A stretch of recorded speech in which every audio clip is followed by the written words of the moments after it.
ओम नमः शिवाय। आइए सुनते हैं श्रावण सोमवार के दिन शिव और पार्वती की यह कहानी। माता पार्वती शिव जी को पति रूप में प्राप्त करने के लिए घोर तप कर रही थी। उनके तप को देखकर देवताओं ने शिव जी से देवी की मनोकामना पूर्ण करने की प्रार्थना की।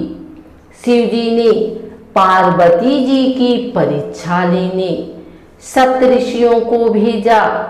सप्तऋषियों ने शिव जी के सैकड़ों अवगुण गिनाए, पर पार्वती जी को महादेव के अलावा किसी और से विवाह मंजूर न था। विवाह से पहले सभी वर अपनी भावी पत्नी को लेकर आश्वस्त होना चाहते हैं, इसलिए शिव जी ने स्वयं पार्वती की परीक्षा लेने को ठानी। भगवान शंकर प्रकट हुए और पार्वती को वरदान देकर अंतर ध्यान हुए।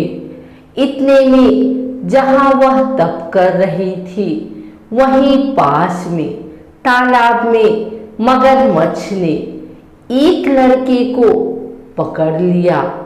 लड़का जान बचाने के लिए चिल्लाने लगा।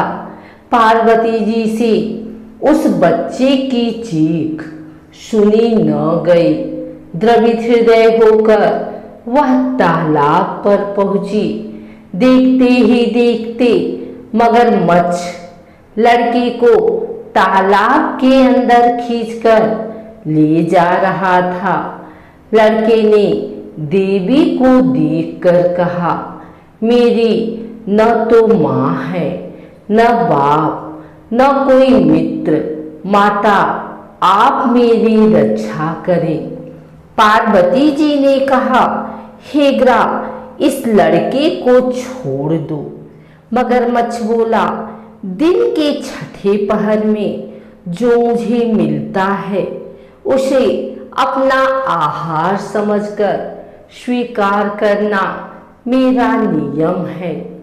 ब्रह्मदेव ने दिन के छठे पहर इस लड़के को भेजा, मैं इसे क्यों छोड़ूं? पार्वती जी ने विनती की, तुम इसे छोड़ दो, बदले में तुम्हें जो चाहिए वह मुझसे कहो। मगरमच्छ बोला, एक ही शर्त पर मैं इसे छोड़ सकता हूँ। आपने तप करके महादेव से जो वरदान लिया, यदि उस तप का फल मुझे दे देंगी तो मैं इसे छोड़ दूंगा। पार्वती जी तैयार हो गए। उन्होंने कहा, मैं अपने तप का फल तुम्हें देने को तैयार हूं, लेकिन तुम इस बालक को छोड़ दो। मगरमच्छ ने समझाया, सोच लो देवी, जोश में आकर संकल्प मत करो।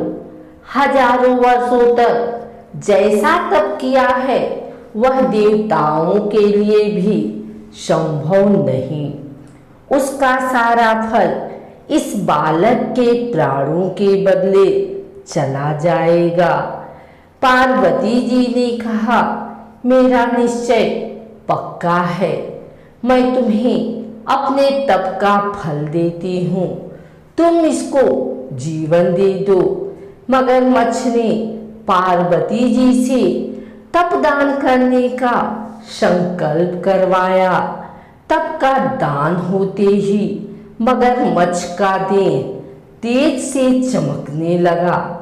मगर बोला, हे पार्वती, देखो तप के प्रभाव से मैं तेजस्वी बन गया हूँ।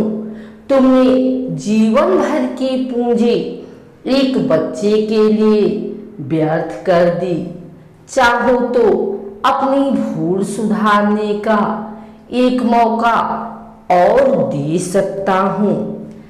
पार्वती जी ने कहा, हे ग्रह, तब तो मैं पुनः कर सकती हूँ, किंतु यदि तुम इस लड़के को निगल जाते तो क्या इसका जीवन वापस मिल जाता? देखते ही देखते वह लड़का अदृश्य हो गया, मगरमच्छ लुप्त हो गया। पार्वती जी ने विचार किया, मैंने तब तो दान कर दिया है, अब पुनः तप आरंभ करती हूँ। पार्वती ने फिर से तप करने का संकल्प लिया। भगवान सदाशिव फिर से प्रकट होकर बोले, पार्वती, भला अब क्यों तप कर रही हो? पार्वती जी ने कहा, प्रभु, मैंने अपने तप का फल दान कर दिया है। आपको पति रूप में पाने के संकल्प के लिए मैं फिर से वैसा ही घोर तप कर आपको प्रसन्न करूंगी। महादेव बोले, मगरमच्छ और लड़के दोनों रूपों में मैं ही था। तुम्हारा चित्त प्राणी मात्र में अपने सुख दुख का अनुभव करता है या नहीं, इसकी परीक्षा लेने को मैंने यह लीला रची। अनेक रूपों में देखने वाला मैं एक ही हूँ। मैं अनेक शरीरों में शरीर से अलग निर्विकार हूँ। तुमने अपना तप मुझे ही दिया है, इसलिए अब और तप करने की जरूरत नहीं है। देवी ने महादेव को प्रणाम कर प्रसन्न मन से विदा किया। नारद पुराण के अनुसार सोमवार व्रत में व्यक्ति को प्रातः स्नान करके शिव जी को जल और बेल पत्र चढ़ाना चाहिए तथा शिव गौरी की पूजा करनी चाहिए। शिव पूजन के बाद सोमवार व्रत कथा सुननी चाहिए या शिव पार्वती की भी कथा सुननी चाहिए। इसके बाद केवल एक समय ही भोजन करना चाहिए। साधारण रूप से सोमवार का व्रत दिन के तीसरे पहर तक होता है, मतलब शाम तक रखा जाता है। सोमवार व्रत 3 प्रकार का होता है, प्रति सोमवार व्रत, सौम्य प्रदोष व्रत और 16 सोमवार का व्रत। इन सभी व्रतों के लिए एक ही विधि होती है।